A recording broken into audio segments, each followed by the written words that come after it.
ওই জঙ্গলের গাছপালাগুলো যেমন আপনাতেই হয়, তো আমাদের বাড়ির আশেপাশে ওরকম কোন জঙ্গলে এলাকাতে ডুমুর গাছ আছে, কিন্তু ডুমুর ফল অত্যন্ত গুরুত্বপূর্ণ একটি ফল। বিস্তার কথা নয়, এতটুকুই শুধু বিশ্বাস করি আমরা, ডুমুর যদি গুরুত্বপূর্ণ এবং উপকারের ফল না হতো তা আল্লাহ পাক তার কথাকে কোরআনে উল্লেখ করে দিয়ে সেই ফলটার নামে কসম খেতেন না। তবে বিজ্ঞানীরা বলেছেন ডুমুর মানব দেহে একটা অত্যন্ত উপকারী ফল, যাতে মানুষের যৌবন রক্ষা হয়, যাতে মানুষের হাড় শক্ত হয়, যাতে মানুষের রক্ত শোধন হয়, এবং ডুমুর ফলের বিনিময়ে মানুষ ধাতস্থ হয়। তো শুকরিয়া আল্লাহ, যেটাকে আমরা দেখি একটা জঙ্গলি ফল, সেটার ভিতরে এতটা উপকার রেখেছেন ওই আল্লাহ। এজন্য ডুমুর ফল খাওয়ার সুযোগ থাকলে চেষ্টা করা ভালো। যাই বা হোক, আল্লাহ ডুমুরের কসম খেলেন, পরে বললেন ওয়াজাইতুন, আল্লাহ জাইতুনের কসম খেয়েছে। জাইতুন আমাদের দেশে পাওয়া যায়,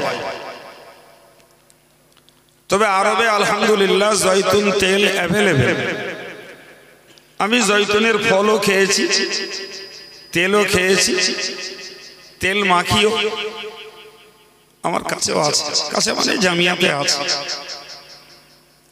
কোরআন শরীফে মহান আল্লাহ একাধিক জায়গায় জয়তুনের প্রশংসা করেছে। সাহাবাই কেরামেরা জয়তুনের তেল খেতেন। আমাদেরকে বোঝানোর জন্য বা আপনাদেরকে বোঝানোর জন্য আমি বলি, আমাদের এই শিশুদের ডাক্তারি ফর্মুলায় একটা তেল ব্যবহার করানো হয়, যেটাকে বলা হয় অলিভ অয়েল। এই অলিভ অয়েলটার মূল উপাদান হলো ওই জাইতুনের তেল। যদিও সৌদিতে যেটা পাওয়া যায় অরিজিনাল জাইতুন, আমাদের দেশে ডাক্তারি শাস্ত্রে যে তেলটা অলিভ অয়েল বলে ব্যবহৃত হয়, ওতে কেমিক্যাল মেশানো থাকে। ফলে সৌদি প্রাপ্ত জাইতুনের তেলের উপকারের তুলনায় আমাদের দেশের অলিভ অয়েলের উপকার হয়তো কম হতে পারে, জানি না, আল্লাহ ভালো জানেন। তো যাই হোক, আপনাদেরকে বোঝানোর জন্য বললাম, এই অলিভ অয়েল যদি ছোট শিশুদেরকে মাখানো হয়, তাদের হাড় পুষ্ট এবং হাড়ের ভিতরে মগজ জমাট তৈরি হয়।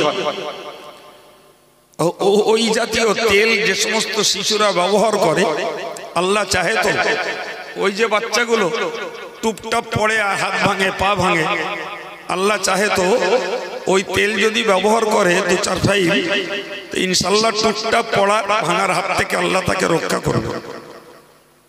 ও তেলটার এতটা উপকার। সাহাবাই কেরামেরা অধিকাংশ ক্ষেত্রে তাদের খাবারে জয়তুনের তেল খেতেন, রুটি দিয়ে মাখিয়ে। তো সেই জয়তুনটার কসম করেছেন আল্লাহ।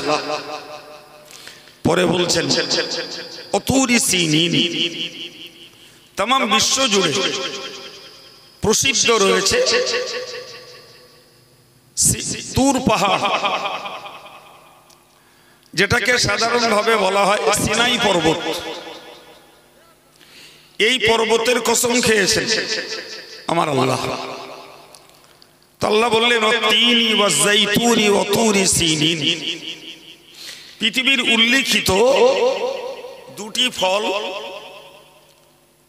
আর একটি পর্বতের কসম খেয়ে বললেন ওয়াহাদাল বালাদিল আমিন, আমি আল্লাহ কসম খাচ্ছি এই নিরাপদ শহরের, নিরাপদ শহর বলতে মুফাসসিররা বুঝিয়েছেন মক্কা শরীফ। সুবহানাল্লাহ। কারণ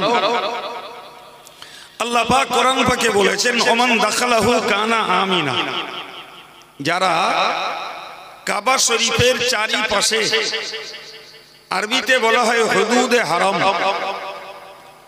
তার মানে হারাম শরীফের সীমান্ত এলাকার ভিতরে ঢুকে যায়, তারা সমস্ত রকমের হত্যাকাণ্ড থেকে নিরাপত্তা পেয়ে যায়। সুবহানাল্লাহ। এমনকি ওই এরিয়াতে কোন মশা মাছি সারপোকা উকুন ইত্যাদিকেও মারা যায় না, এতটাই নিরাপত্তা তারা পেয়ে যায়। সম্মানিত ভাইরা আমার, মনে রাখুন মহান আল্লাহ একদিকে তিনের কসম করেছেন, অপরদিকে জাইতুনের কসম করেছেন, আর একদিকে তুর পাহাড়ের কসম করেছেন। এখানে তুর পাহাড়ের কসম করেছেন। তিনটে কসমের পরে বললেন আমি আল্লাহ নিরাপদ শহরের কসম করছি তথা মক্কা শরীফের কসম করছি। এ সম্মানিত ভাইয়েরা, ছেলেরা, মনে রাখুন আমরা কখনো সখনো আমাদের কোনো কথার সত্যতা প্রমাণ করানোর জন্য কসম খাই, কোন কথা শ্রোতাকে বিশ্বাস আনাবার জন্য সাধারণ কথার সঙ্গে আমরা কসম জুড়ে দিই, যাতে করে ওই শ্রোতা আমার কথাটাকে অবিশ্বাস না করে। যদিও বড় বিশ্বাস কেবলা বলেছেন যারা অধিক পরিমাণে কসম করে, এই অধিক কসম খাওয়াটা মিথ্যাবাদী হওয়ার একটা নজির। কখনো সখনো হয়তোবা কোন বিশেষ ক্ষেত্রে কসম খেলো, তো কসম যদি খেতে হয় সেটি আল্লাহর নাম, দ্বিতীয় কারণ। আল্লাহ পাক নবী বলেছেন মান হালাফা বিগাইরিল্লাহি ফাকাদ আশরাকা। আল্লাহ পাক নবী বলে আল্লাহ ছাড়া যারা অন্য কারোর নামে কসম খেলো সে যেন আল্লাহর সঙ্গে শরীক করলো। নাউজুবিল্লাহ। সুতরাং কসম খাওয়া যাবে না বাপের নামে, মার নামে, কসম খাওয়া যাবে না দেবদেবীর নামে, কসম খাওয়া যাবে না সৃষ্টির কোনো বিষয় বা বস্তুর নামে।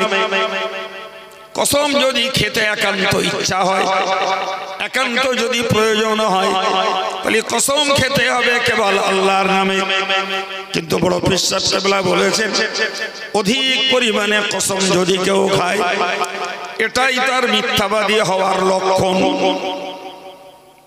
সুতরাং অধিক কসম খাওয়া যাবে না।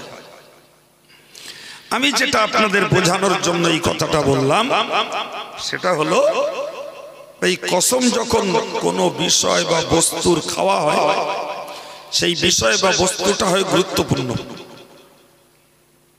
ঠিক কিনা বলে? আরে বাবা, তার দাম, তার মান, তার ওয়েট বেশি, এই জন্য তার কসম মানুষ খায়। জি, এখন বক্তব্য হলো যে আল্লাহর ঊর্ধ্বে তো কেউ নেই, সেই আল্লাহ কসম খাচ্ছেন তিন ফলের, সেই আল্লাহ কসম খাচ্ছেন জাইতুনের, সেই আল্লাহ কসম খাচ্ছেন তার সৃষ্টি তুর পাহাড়ে, সেই আল্লাহ কসম খাচ্ছেন তার পৃথিবীর একটা নগরী মক্কা নগরী। তার মানে বুঝতে হবে এই বস্তুগুলো বা ওই মক্কা শরীফের মতো জায়গা এটি আল্লাহ পাকের থেকেও অধিক সম্মানের বস্তু বা জায়গা নয়। সব আল্লাহর সৃষ্টি, মানে সবই আল্লাহর কাছে নগণ্য।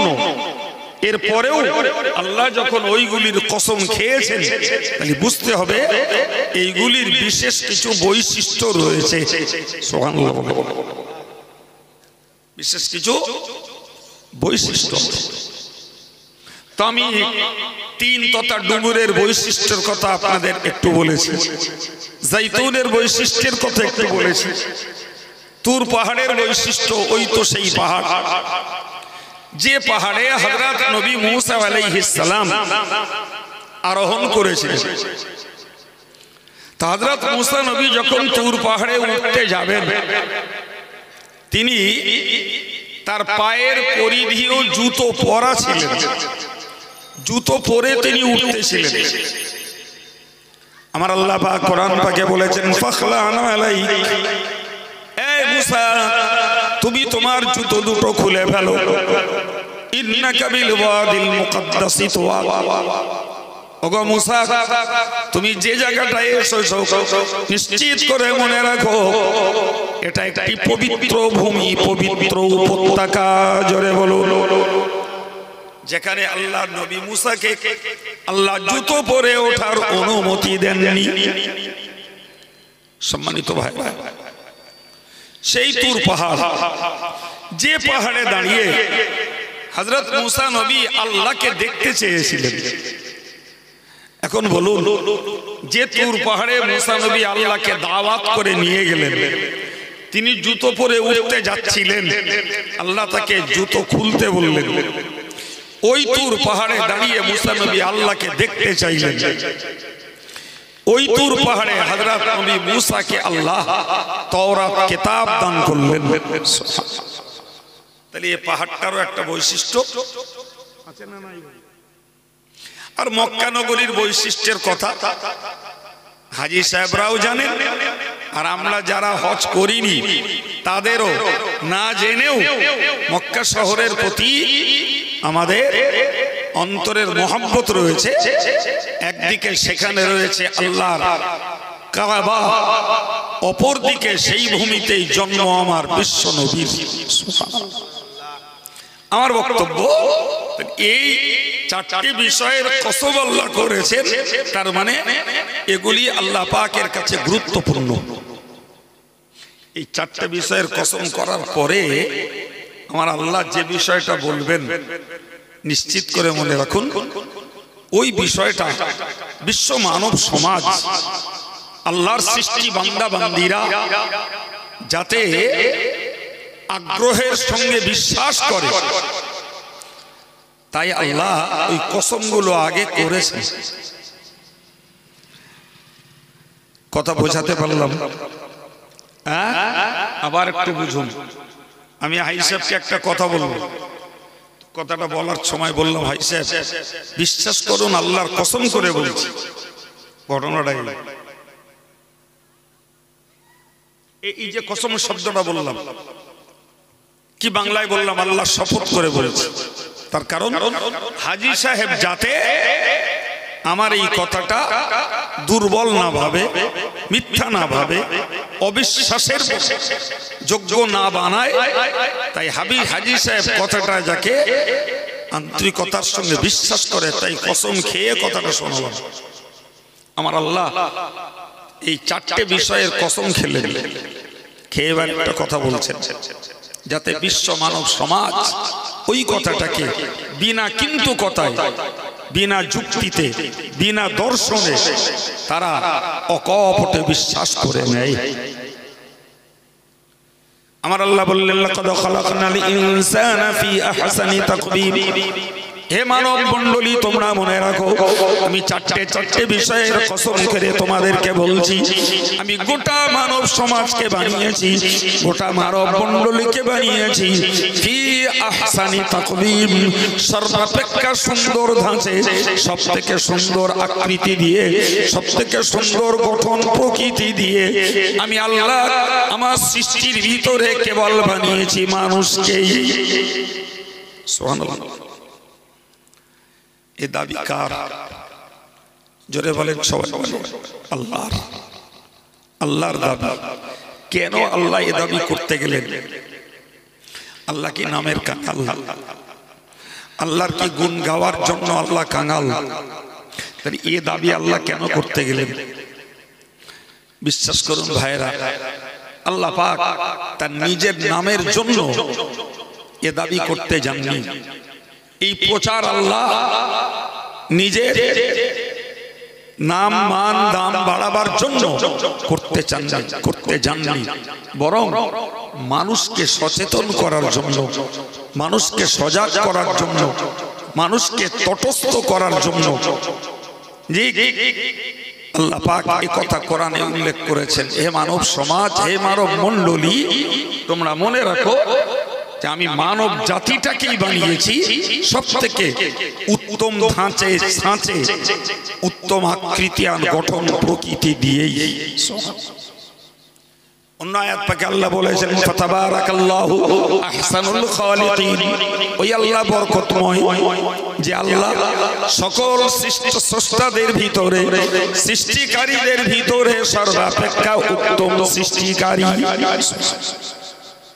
তো স্রষ্টা তো কেউ নেই, স্রষ্টা কেউ নেই, আল্লাহই স্রষ্টা।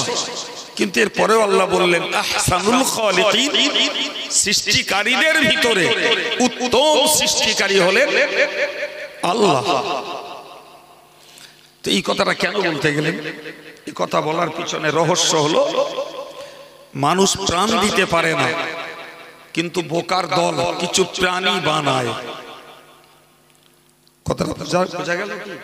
আবার বলছি, মানুষ প্রাণ দিতে পারে না, কিন্তু কিছু প্রাণী মানুষ, কথা বলে আর্টিস্ট যারা মানুষের আকৃতি তৈরি করে দিল, বাঘ বানালো, সিংহ বানালো, ভল্লুক বানালো।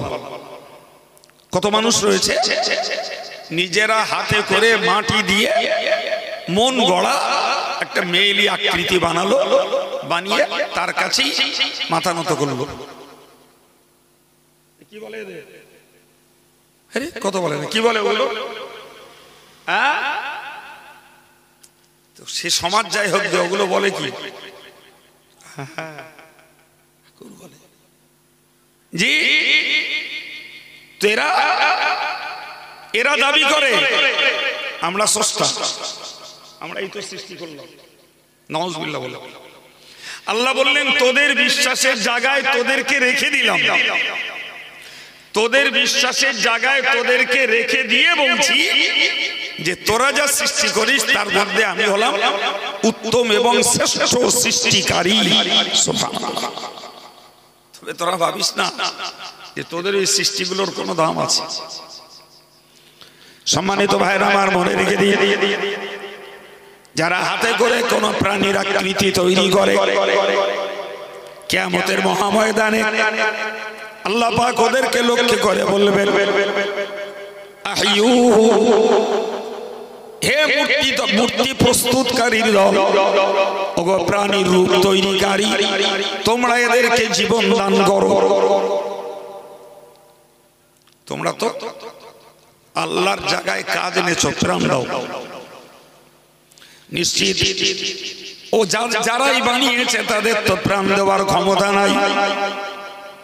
আমার আল্লাহ অন্য আয়াত পাকে জানিয়েছেন ইন্নাকুম মা তা'বুদুনা মিন দুনিল্লাহি হাসাবু জাহান্নাম, তোমরা এবং তোমরা যাদেরকে বানিয়ে পূজো দিয়েছো ওই সবগুলোর কিয়ামতের দিনে জাহান্নামের জ্বালানি বানানো হবে। তোমরাও যাবা, আর যাদেরকে বানিয়ে তোমরা মাথা ঠুকছো, প্রণিপাত করছো, যাদের সামনে গড় করছো, ওরাও কোথায় যাবে? কোথায় যাবে? প্রিয় ভাই, তা আমি আপনাকে বোঝাতে আয়াত পাকে তাফসীর করতে এই জায়গা পর্যন্ত এসেছি যে মানুষকে আল্লাহ বানিয়েছেন সবথেকে সুন্দর ধাঁচা, এত সুন্দর আকৃতি আর কোন সৃষ্টি নেই। ভাই আছে? হ্যাঁ না বলো? নেই। চাইছে গৃহপালিত পশু হোক আর জঙ্গলি কোনো পশু হোক, আর কেউ নাই। সম্মানিত ভাইরা, আমি প্রসঙ্গটাকে বোঝানোর জন্য ছোট্ট একটা তথ্য বলি। হযরত ইমাম মুহাম্মদ রাহমাতুল্লাহ আলাইহির জামানা, ইমাম মুহাম্মদ হলেন হযরত ইমাম আবু হানিফা রাহিমাহুল্লাহর শাগির্দ এবং হানাফি মাযহাবের তামাম বিশ্ব জুড়ে তিনি হলেন শ্রেষ্ঠ লেখক। সুবহানাল্লাহ। তিনি 6খানা কিতাব লিখেছেন, যে 6খানা কিতাব হলো হানাফি মাযহাবের মসলাগুলোর দলিল। সুবহানাল্লাহ। তো ওনার জমানায়, ওনার পিরিয়ডে একজন ব্যক্তি খোশ আলাপ করতে করতে তার স্ত্রীকে বলেছে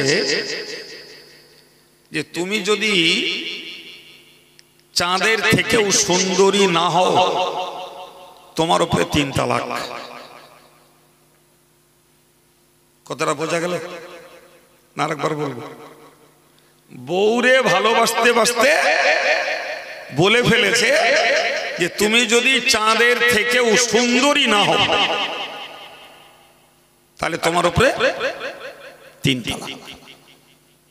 এটা তার আবেগ, তার প্রীতি, মহব্বত, ভালোবাসার একটা প্রকাশ। সে বউরে মনে করে চাঁদের থেকেও সুন্দরী।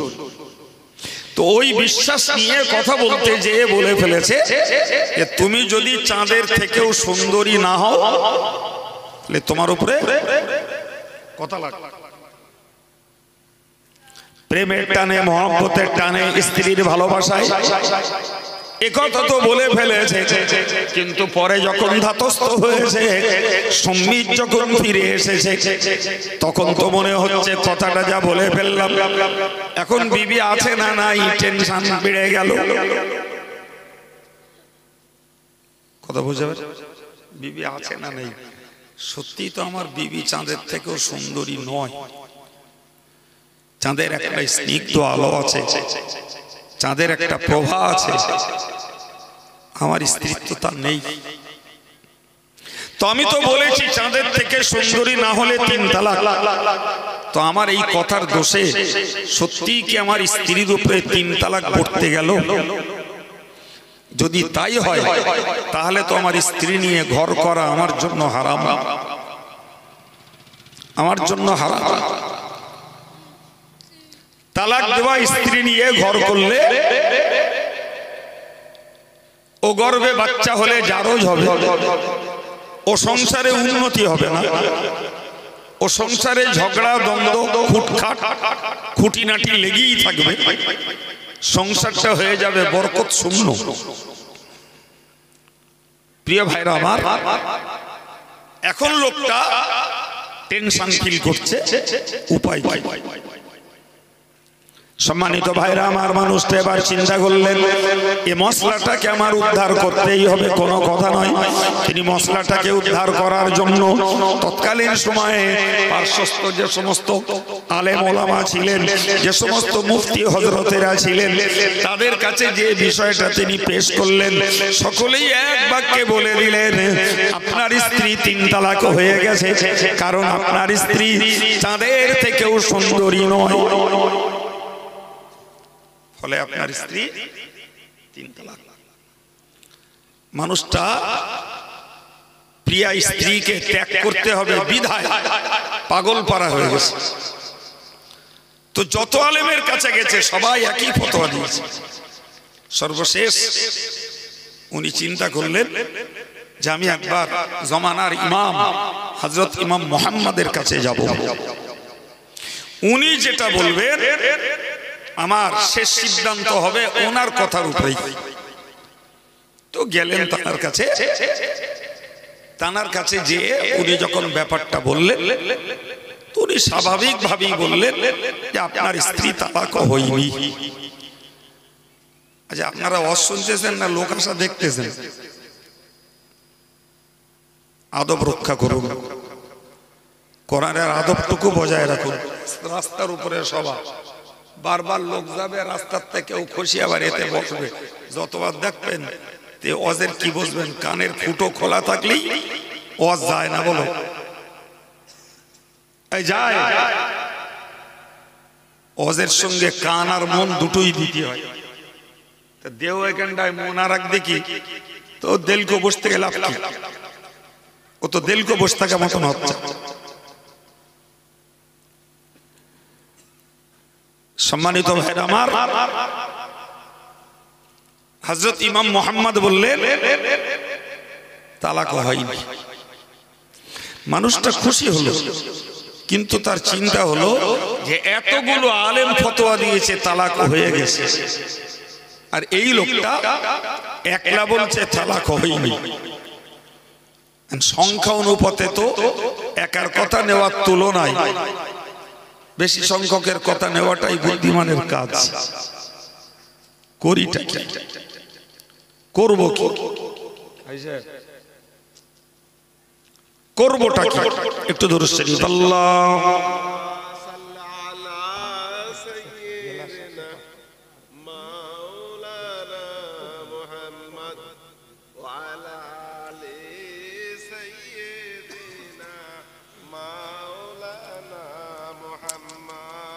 সম্মানিত ভাইরা, ফলে মানুষটা নিজের এই টেনশন চেপে না রেখে হুজুরের কাছে প্রকাশ করলেন, হুজুর আপনি তো বললেন তালাক হয়নি, কিন্তু এই জমানার অন্য সমস্ত আলেমেরা বলেছেন তালাক হয়ে গেছে, এখন উপায় কি? তো ওই হযরত ইমাম মুহাম্মদ কোন রকমের চঞ্চলতা অস্থিরতা কিচ্ছু না দেখি এক কথায় বললেন, যারা ফতোয়া দিয়েছে তালাক হয়ে গেছে বলে ওরা মশলা বুঝি,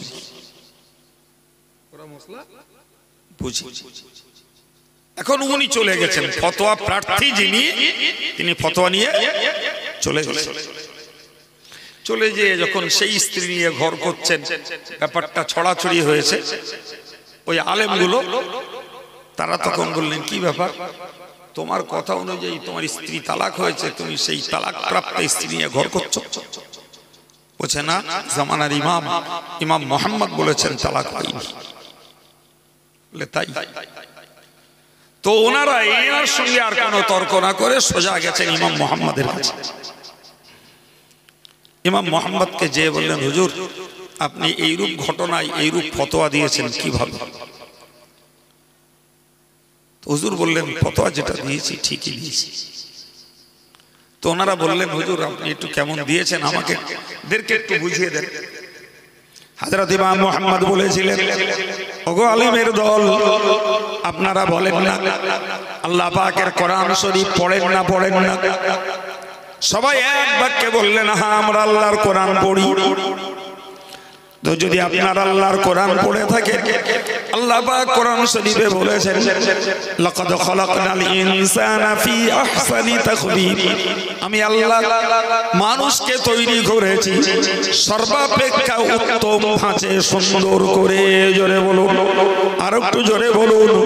সুতরাং চন্দ্র হোক আর সূর্য হোক, এও আল্লাহর সৃষ্টি আর মানুষ আল্লাহর সৃষ্টি, কিন্তু চন্দ্রের সূর্যের তুলনায় মানুষের সৃষ্টির ধাঁচ এবং গঠন চন্দ্র সূর্যের থেকেও শ্রেষ্ঠ।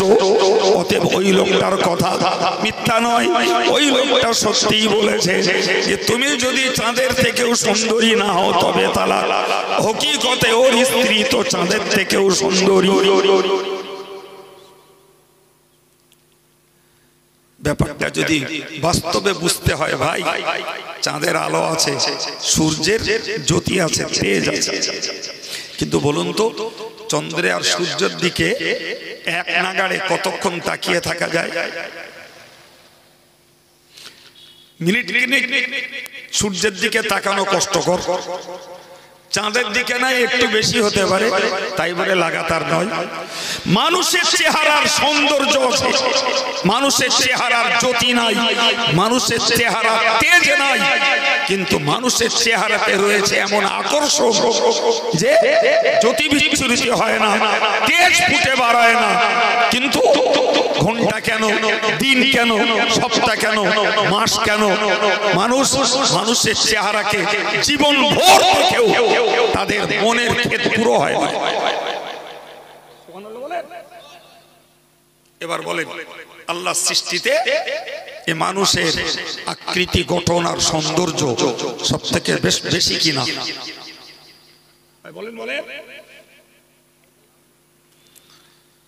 এরপরে আল্লাহ বললেন সুম্মা রাদাদনাহু আসফালা সাফিলিন। ওগো বান্দা তুমি মনে রাখো যে মানুষকে আমি বানিয়েছি সবথেকে সুন্দর ধাঁচে, সুন্দর আকৃতি আর গঠন প্রকৃতি দিয়ে, ও বান্দা তুমি মনে রাখো, ইল্লাল্লাযীনা আমানু ওয়া আমিলুস সালিহাত, যারা ঈমান আনিনি, যারা নেকির কাজ করিনি, যারা ঈমান আনিনি, যারা সৎ কাজগুলো করিনি, যারা ঈমান আনিনি, সঙ্গে যারা সৎ কাজ করিনি বরং অসৎ কাজ করেছে, আমি আল্লাহ পাক জানিয়ে দিলাম রাদাদনাহু আসফালা সাফিলিন, ওদেরকেই আমি আল্লাহ অপমান অপদস্থের সর্বনিম্ন কাঠগড়ায় নামাবো। আমি সূরা তাফসীর বলছি,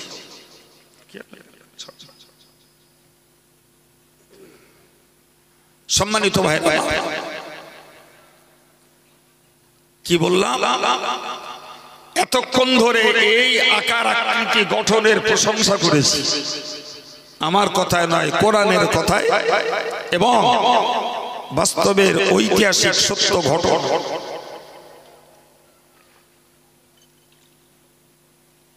আল্লাহ বললেন, বান্দা তোর যে এত সৌন্দর্য দিলাম, এত সুন্দর আকৃতি দিলাম, গঠন দিলাম, তোর গায়ে শক্তি দিলাম, ব্রেনে বুদ্ধি দিলাম এবং বিশ্ব মাঝে তোর অধিকার দিলাম, এরপরে যদি তুই বান্দা ঈমান ঠিক না রাখিস, যদি সৎ কাজগুলো না করিস আর অসৎ কাজকে যদি ত্যাগ না করিস, জেনে রাখিস তোরই নামাবো অপমান অপদস্থ লাঞ্ছনা গঞ্জনার সর্বনিম্ন স্তরে তোরে নামাবো, আর কারণ না।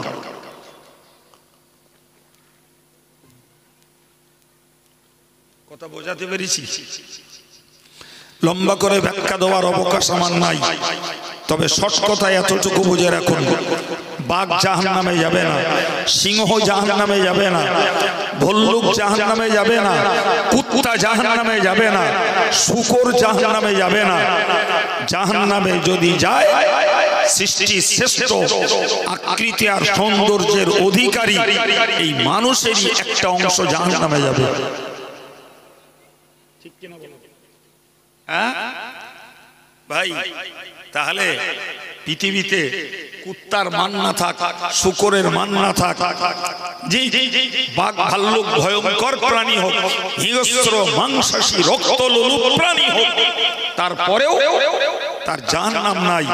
কিন্তু যে মানুষ গেটআপে সেজেছে ভদ্র, পোশাকে সেজেছে অ্যারিস্টোক্রেট, যে মানুষ অর্থে সেজেছে ধনী, যে মানুষ সম্মানে সেজেছে বড় নেতা আর পদের অধিকারী, এর কাছে যদি ঈমান ঠিক না থাকে, এর কাছে যদি নেক আমল ঠিক না থাকে, এর কাছ থেকে যদি পাপ আচরণ বিদূরিত না হয়, তাহলে কুত্তার থেকেও, শূকরের থেকেও, সিংহ ভল্লুকের থেকেও এ মানুষের কপালে লাঞ্ছনা আর গঞ্জনা তার থেকে অনেক অনেক অনেক অনেক অসাধারণ অনেক গুণে বেশি।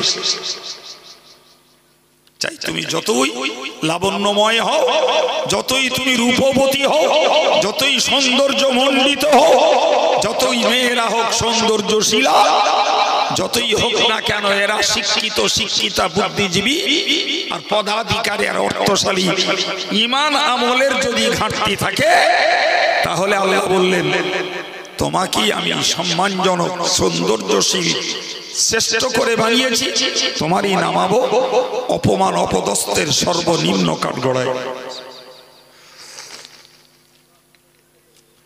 ভাই শুকরিয়া আল্লাহর, মজলিসে যারা বসেছেন তাদের মধ্যে ঈমানের ছোঁয়াচ রয়েছে, আমলের প্রভাব রয়েছে, তাদের ভিতরে আল্লাহ আল্লাহ রসুলের প্রতি প্রীতি মোহাম্মদ ভালোবাসা রয়েছে, যে কারণে আলেমের মজলিসে বসে কোরআনের বয়ান শুনতে তারা আগ্রহ দেখিয়েছে। আল্লাহ কবুল করেন, বলুন আমিন। আর একটু জোরে বলেন আমিন। কিন্তু এটাকে অস্বীকার করা যাবে না।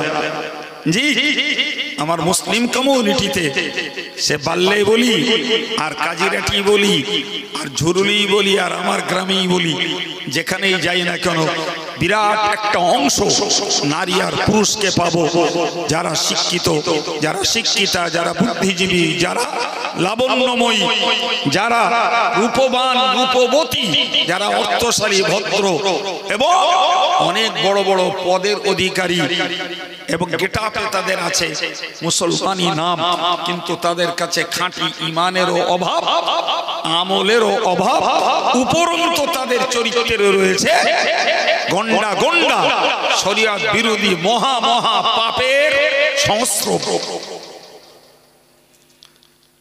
এই জ্ঞানটা তাদের জন্য।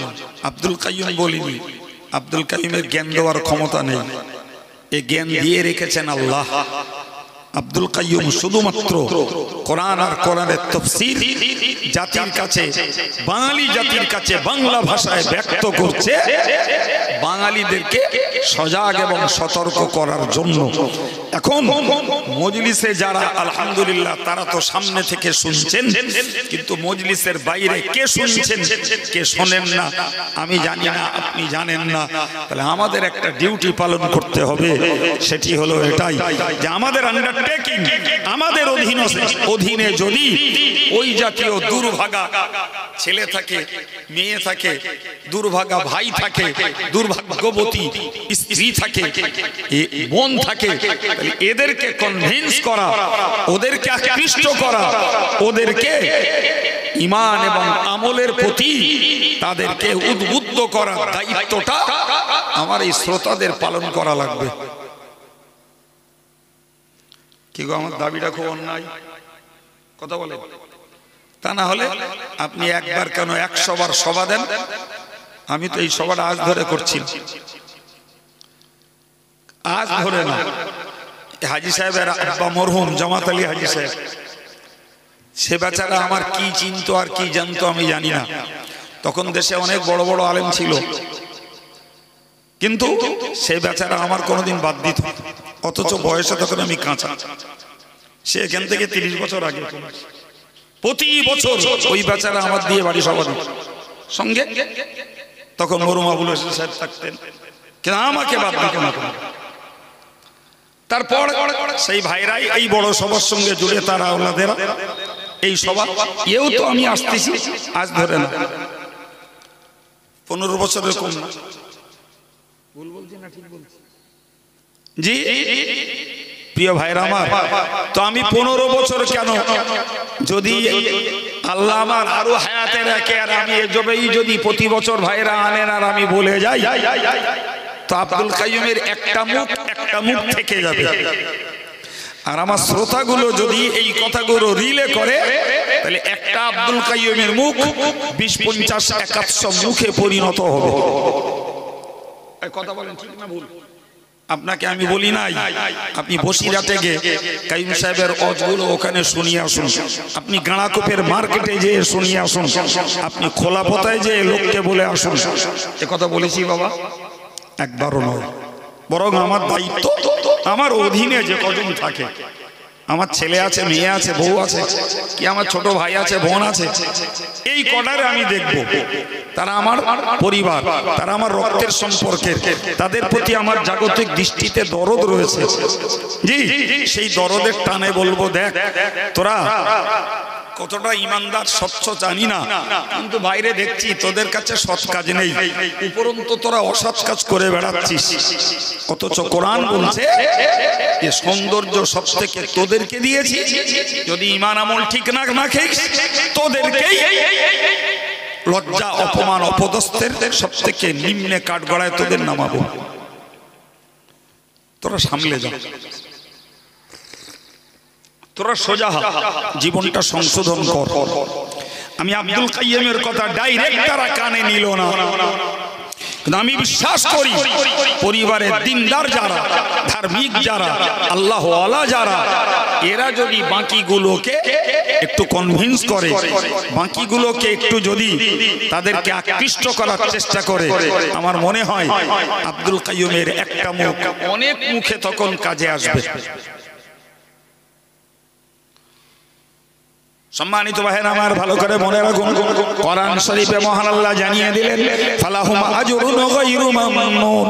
ও বান্দা, তোমরা মনে রাখো, যদি তোমরা ঈমানটাকে ঠিক রেখে দিয়ে নেক আমলের উন্নতি যদি ঘটাও আর পাপ আচরণ থেকে যদি নিজেকে রক্ষা করে চলতে পারো, নিজেকে যদি রক্ষা করে চলতে পারো, আমি আল্লাহ পাক তোমাদের জন্য অবিচ্ছেদ্য পুরস্কার ঘোষণা করলাম। ফালাহুম আজরুন, তাদের জন্য রয়েছে পুরস্কার, ফালাহুম আজরুন গায়রু মামনুন, যে পুরস্কার কখনো বিচ্ছিন্ন করে নেওয়া হবে না। তার মানে এক নাগাড়ে তারা আল্লাহ পাকের দেওয়া মহা পুরস্কার উপভোগ করতে থাকবে। হতে পারে ভাই, হতে পারে আপনি হন আর আমি হই, নফস জিন্দা, শয়তান জিন্দা। জি, দিনদার মানুষ, ইমানদার মানুষ, আল্লাহওয়ালা মানুষ, আলেম মানুষ, হাজি সাহেব মানুষ, হাফেজ সাহেব মানুষ, মুফতি সাহেব মানুষ হতে পারে, এদের দ্বারাতেও কখনো নফসের তাড়নায়, শয়তানের প্ররোচনায় কোন পাপ কার্য ঘটে যেতে কথা বলে অস্বীকার করা যাবে। বাইরে যতই সাধু সাজি, বাইরে যতই ভেকধারী হই, আমার ভিতরটাই কি আছে আমার থেকে ভালো আর কেউ জানে না। কথা বলে জানে কি? মোটেই না, আমার থেকে ভালো আর কেউ জানে না। আমি যে কি, আমি সব থেকে ভালো জানি, আর টোটালটাই সব থেকে ভালো জানেন আল্লাহ। সুতরাং মানুষ আমাকে সাধু ভাবতে পারে, মানুষ আমাকে আল্লাহওয়ালা ভাবতে পারে, মানুষ আমাকে বড় হুজুর হযরত ভাবতে পারে, মানুষ আমাকে ভাবতে পারে আমি একজন সাধু সজ্জন সালেহ ব্যক্তি, কিন্তু সত্যি যদি আমার ভিতরে ত্রুটি ঘাটতি কিছু থেকে থাকে, মানুষ না জানলেও আল্লাহ জানেন। বিধায় গোপনে গোপনে আল্লাহর কাছে আমাদের মাফি চেয়ে নেওয়াই হলো, মাফি চেয়ে নেওয়াই হলো পরবর্তীকালের জন্য, পরবর্তী জীবনের জন্য বুদ্ধিমত্তার পরিচয়। আল্লাহর নাম সত্তার, আল্লাহ পাপ গোপনকারী। আল্লাহ পাপ, জোরে বলেন কি নাম? সবাই মিলে বলেন কি নাম? যে আল্লাহ নাম নিয়েছেন সত্তার, যার মানে পাপ গোপনকারী, ওই আল্লাহ নাম নিয়েছেন গফফার, তিনি অতীব পাপ ক্ষমাকারী। সুবহানাল্লাহ, পালা করে বললেন। হ্যাঁ, এত সুন্দর একটা সুসংবাদ পাওয়ার পরেও পালা করে সুবহানাল্লাহ বলতেছেন, কেরাম জজবা। সম্মানিত ভাইরা আমার, যে আল্লাহ আমাদের পাপকে তার সত্তার নামের উসিলায় গোপন করে রেখেছেন, ওই আল্লাহ পাক, ওই আল্লাহ পাকের কাছে বান্দা যদি গোপনে গোপনে মাপ চায়, ওই আল্লাহ কথা দিয়েছেন আমার গফফার নামের উসিলায় তোমাদের পাপগুলোকে মাফ করে দেব। সুতরাং তুমি মূলত হয়ে যাও ঈমানওয়ালা, মূলত হয়ে যাও আমলওয়ালা। এরপরেও তোমার দ্বারাই যদি কদাচিৎ কখনো নফসের তাড়নায়, শয়তানের প্ররোচনায় কোনো পাপ তোমার দ্বারাই হয়ে পড়ে, যেমন গুপ্তভাবে পাপ করে ফেলেছো, ধাতস্থ হয়ে গুপ্তভাবেই আল্লাহর কাছে মাপ চাও। মাপ চেয়ে মরো, তোমার জন্য আল্লাহর পক্ষ থেকে রয়েছে অবিচ্ছেদ্য পুরস্কার, যে পুরস্কার কখনো তোমার থেকে কেড়ে নেওয়া হবে না। একবার দেওয়া হবে তো দেওয়া হবে, আর কখনো ওই পুরস্কারকে ছিনিয়ে নেওয়া হবে না। সুবহানাল্লাহ বলে, আর একটু মহব্বত করে বলে। সম্মানিত ভাইরা আমার, আল্লাহ বলেছেন যে ইয়া ইবাদি আল্লাযীনা আসরাফু, ও আমার বান্দা সকল যারা অত্যাচার করেছো আলা আনফুসিহিম, নিজের নফসের প্রতি অত্যাচার করেছো, একদিকে নেকির কাজ ত্যাগ করে আর একদিকে পাপের কাজ করে ফেলে নফসের প্রতি যদি অত্যাচার করে বসো, আমি আল্লাহ বলছি লা তাকনাতু মির রাহমাতিল্লাহ, খবরদার খবরদার আল্লাহর রহমত থেকে তুমি নিরাশ হয়ে যেও না। আমি জীবনে নামাজ পড়িনি, জীবনে সুদ খেয়েছি, গান শুনেছি, জীবনে মিথ্যাচারিতা করেছি, মেয়েরা ভাবছে জীবনে অনেক বেপরদায় ঘুরেছি, অনেক গালিগুলোজ করেছি, জীবনে অনেক ফাঁকিবাজি করেছি। সব তোমার নফসের প্রতি অত্যাচার তুমি করেছো। এরপরেও তুমি আমি আল্লাহর রহমত থেকে নিরাশ হয়ে যেও না। আমি আল্লাহ কথা দিলাম, ইন্নাল্লাহা ইয়াগফিরুয যুনুবা জামিআ, সমস্ত গুনাহকে আল্লাহ মাফ করে দেবেন। ইন্নাহু হুয়াল গফুরুর রহিম, তিনি অসীম দয়াল, অতীব কৃপাবান, অতীব ক্ষমাকারী। সুতরাং তুমি হতাশ হও না, নিরাশ হও না। পাপ করে ফেলেছো, যেমন গুপ্ত আছে পাপ, গুপ্ত অবস্থায় মাপ চাও। তুমি মরবে, তোমার জন্য আমি আল্লাহর পক্ষ থেকে অবিচ্ছিন্ন পুরস্কার, তোমার জন্য আমার পক্ষ থেকে সেবায় থাকবে। সম্মানিত ভাইরা, তো আমি সূরা ৩ এর তাফসীর শুরু করে কমপ্লিট করতে পারিনি, তবে যে পর্যন্ত বলেছি সে পর্যন্ত কমপ্লিট বলেছি। একটা কমপ্লিট সেন্স, একটা পূর্ণ বোঝার মতো জ্ঞান আপনাদের কাছে পরিবেশন করেছি। ভাইরা আমার, আল্লাহ আমাদের বোঝার তৌফিক দেন। আজকের দিনে আমার সব থেকে বড় দাবি হলো, যারা আমার কথা সামনে থেকে শুনছেন জি, তাদের কাছে আমার যত বড় দাবি তা হলো এটা, আমরা আমাদের পরিবারের, আমাদের অধীনস্থ যারা, এদেরকে সংশোধনের পথে আনাবার জন্য তারা কাইয়ুম সাহেবের ওয়াজ নাই বা শুনুক, আমরা একটু ওয়াজ করব তাদের ইনশাআল্লাহ। সে ছেলে হই বাপের ওয়াজ করব, ছেলে হই মারে ওয়াজ করব, স্বামী হই স্ত্রীকে ওয়াজ করব, বাপ হই ছেলে মেয়েকে ওয়াজ করব, ভাই হই ছোট ভাই বোনকে ওয়াজ করব। আল্লাহ বোঝার তৌফিক দেন, বলুন আমিন।